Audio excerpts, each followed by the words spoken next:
In this video, we're going to break down all of the erratas that have just happened off the back of Mini-Stravaganza for the tactics cards in Marvel Crisis Protocol, letting you know which ones you guys should take note of and which ones you can pretty much just ignore.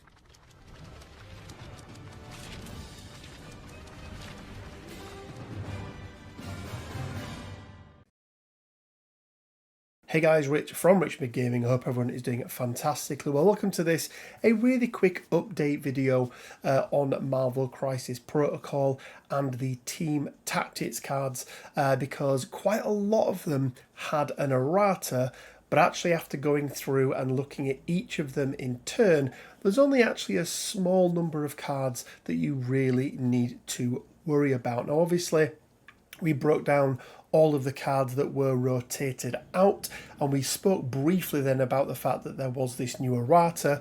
I hadn't had a chance at that point to go through and look at them all, so I thought I would put this quick video together to help everybody out there to make sure they knew which of those cards they should probably maybe print off and which ones they can just completely ignore, because whilst something may have changed on them, nothing really has changed on them whatsoever. So let's jump over then and let's take a look at each of these cards in turn. So starting off then, we have got cloning banks, and I was confused. I couldn't find anything on here for a long time that was different. I didn't understand what was going on with it, but then I realized what they did was they took an errata that had already been made, which was rounding down, and there is a slight little change, which is the capitalization of the word place. Not really sure why that justified an errata to the card, but yeah, there we go. That is what it is. So you don't really need to do anything with that one unless you want the new wording at the bottom, but everyone kind of knows that you round it down rather than the usual MCP rules of always rounding up. Next up then, we have got World Domination, and again, another one that was nothing has really changed on here. The only thing that has changed is the capitalization of the words securing. So once again, this card isn't going to change at all. You don't need to worry about downloading and printing a new one out to play with. You can use the exact same ones that you have got. Next up, we've got Versatile Strategy. And again, guys, this is another card you don't need to worry about re-downloading and printing out, because all that's happened is, again, a little bit of capitalization. And with Dark Empowerment, it's exactly the same, again, with the word activation being changed there. So yeah, and we're going to see a theme here, guys. Lots of these cards you don't actually need to bother going down and changing. And then lastly, for the ones that really have had no change whatsoever, this one does have a slight change in wording, but I don't really think anyone was playing it any differently. It does state now, choose a different option from the list below for each 2 power spent, whereas before it says choose an option. Again, I think that was covered in the forums, and it's also kind of covered in the game itself. So you can't play, you can't pay 10 power and throw Venom 5 times basically if you're within range 2 of an allied Gamora. Okay, next let's take a look then at cards that would technically have changed how this would have been played, starting with first the Black Order, but again, nothing really has changed with it. It used to read at the bottom there, all other Black Order characters gain 1 power, which read as written would mean that your opponent, if you were playing a mirror match Black Order, would benefit from this as well. So they have just changed it to all other allied, which does make sense. It stops confusion. And then lastly, it's time travel, don't ask. We've got this big bit at the bottom here.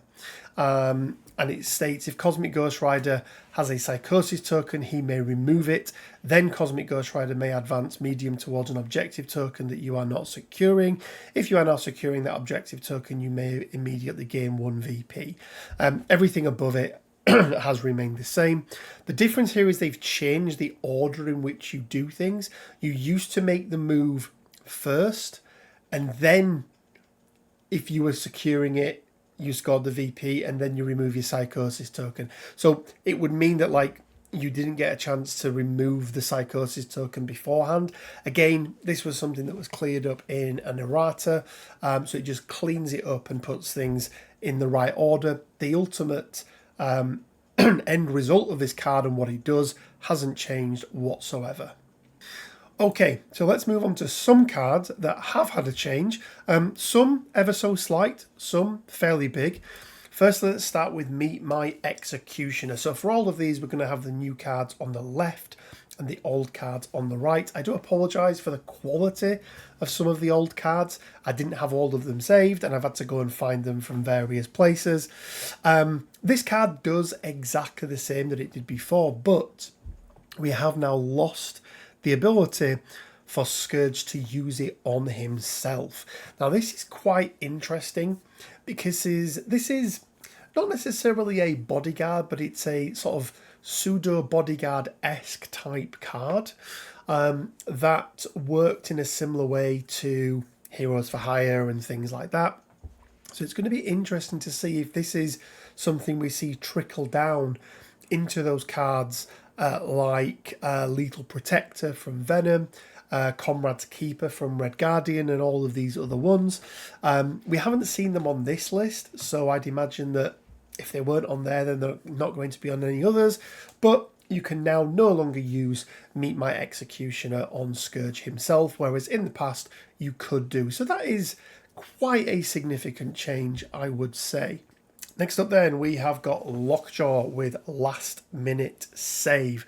And for a card that is not played really at all in any form of competitive play, they have technically made this card worse. And it's because of this little line here, by an enemy effect. So for anyone that doesn't know, Lockjaw, when your character would be KO'd, Lockjaw could spend 3 power, and he basically stops them being KO'd. He moves them to within 1 of Lockjaw, and the allied character gets to remove 1 damage, and it's not KO'd. It would happen on anything. Now it only happens on enemy effects. So it is a slight nerf. There are some very niche situations where you may want to use this to stop a character getting dazed from one of your own effects. But really, it's not a card that sees a lot of play anyway. So whilst they have made it worse, it's not like this was staple to Lockjaw and there was some real janky play that you could do with it. So yeah, it is what it is, but definitely worth taking note of. Next up, and this is a much, much bigger change, Ironbound Books of Schumer Godath. This card effectively does exactly the same thing that it did before. You spend 2 power in the power phase, and then when an enemy targets an allied character with a physical attack, you can change it to Mystic, which is pretty cool. But why is this such a big change? Well, we've got this word here. When an allied non-grunt character is KO'd, for a long, long time, taking a Elektra or a Daredevil, or really, now we're sort of seeing Ultron into Convocation, and every time you KO'd the grunts, you were able to recycle this card. Now, they cannot do that. It has to be a non-grunt character.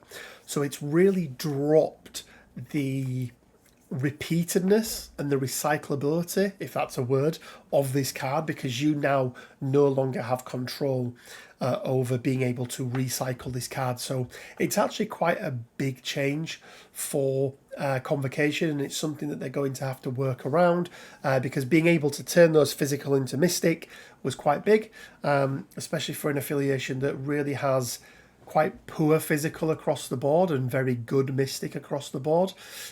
This is something that is going to have a big impact, I think, on Convocation. And yeah, we'll have to see how it affects them moving forward. Next up, we have got Daughters of Thanos. Now, this is a really weird one because this errata was announced a couple of years ago. And then when the actual card pack all got released for print and play, this wasn't part of it. And it's reducing the cost of this card to 1 power for each character. So how does this card work? So when either an ally Gamora or Nebula make an attack action, after the attack is resolved, both characters may now spend 1 power to play this card, and then the character that didn't attack gets to make an attack targeting the same character. Now they can choose whatever attack that is, so they can spend more power on top, but paying 4 power for this just to make an attack was a little bit brutal, whereas now you can just spend 2 power, so 1 on each of them, and it's going to allow the other character to make the attack. So much better, and I can see this card working its way into Guardians rosters, especially those that are running, well, obviously those that are running Nebula and Gamora, but I think if I'm playing Guardians at the moment, I am playing those 2 characters, and this is a card that is probably going in there. Next up, another big impact, and one for a character that I think is now going to see a less play, and that is going to be Rhino. So this is a robbery. The big change here is that it has doubled in cost. It's gone from costing 2 power up to 4 power. So why is this important? Well, you know, we've already had the turn off of things like advanced R&D. That's now in the ban list, so you can't just get a power onto him. He's very prevalent in Hellfire Club, where it's really easy to get a power onto him as well. It now means that it's not a guaranteed thing that you can do this turn 1. You can still use it later in the game. So I still think that this is something that you will see on Rhino quite a bit, just not as much, because again, you're not having that guaranteed way of being able to do it round 1. So big changes for Rhino with this card, and you know, anytime you make things cost more, it makes them less accessible. So I do think this will have a fairly big impact. Now, there's no reason why he couldn't do one of his attacks, which place him within range 1, and he generates the 2 or 3 power needed to be able to do this, but it's just not going to happen as consistently, which I think is a good thing for the game. Let's have a look there. Next up, we have got some big changes to a card, but don't think it's big enough to really change how good this affiliation is at the moment, and that is going to be online and operational. And as you can see there, it has reduced from costing 8 power down to 4. So Sentinel Prime Mark IV may spend 4 power to play this card. Choose an allied injured Sentinel Mark IV within range 3 of a Sentinel Prime. The chosen character removes all special conditions, flips its card to the healthy side. Now, there's also another one that I've just realised. It no longer drops all objective tokens, and that's quite big. If you've got a character that is holding 2 or 3 tokens, or even just 1, the fact that you drop them and your opponent gets to place it is fairly impactful. But all of a sudden, having a character who may have been, you know, on their last legs holding a couple of objectives, and all of a sudden you can just bring them back on their healthy side, it's going to have quite a big impact on the game. Is this enough to push them up and make them playable? No, I do think they are going to need some extra things to make it work, but this is a big step in the right direction to making Sentinels a far more playable affiliation in the game.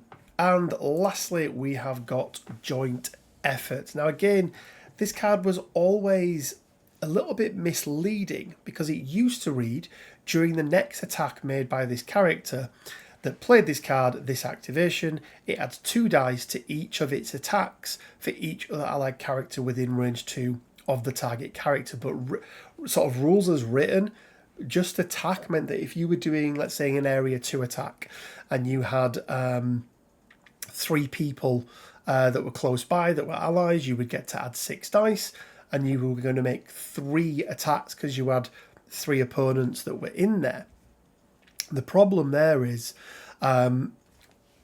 your area attacks, your beam attacks, they're each individual attack. So it means you only get to add the dice for one of them. Well, now, because it states during the next attack action made by this character, it increases the number of dice that you are potentially rolling with this significantly.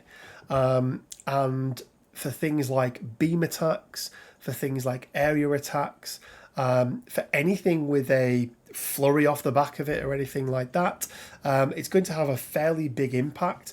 And I think with the lack of neutral cards that are out there at the moment, this could be a card that starts to see its way into a lot more lists and something that gets a lot more play, because the value of it has gone up quite significantly.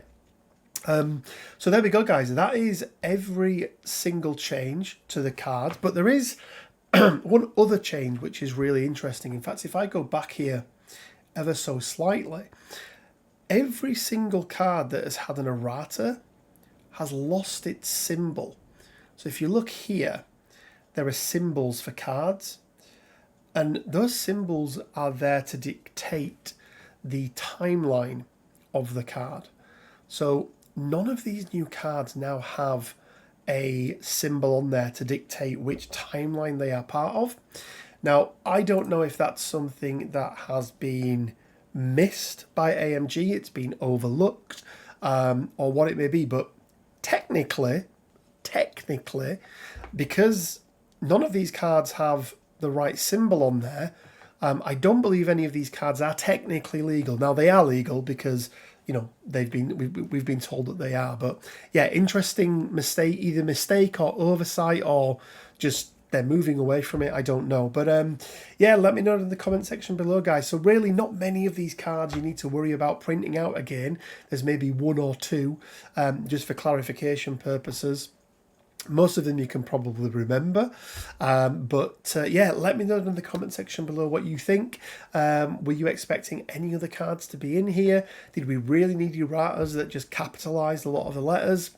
I don't think we did. I think it causes a lot of confusion because people are frantically looking and trying to work out what the changes are. But there we go. They are all the changes for the 2024 Team Tactics cards that we've got. Hope you enjoyed this video. If you could leave a like, comment, subscribe, all of those things really do help.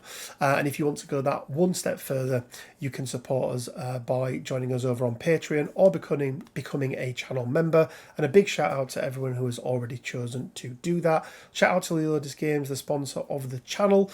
And I also want to make sure you guys head over to our Discord.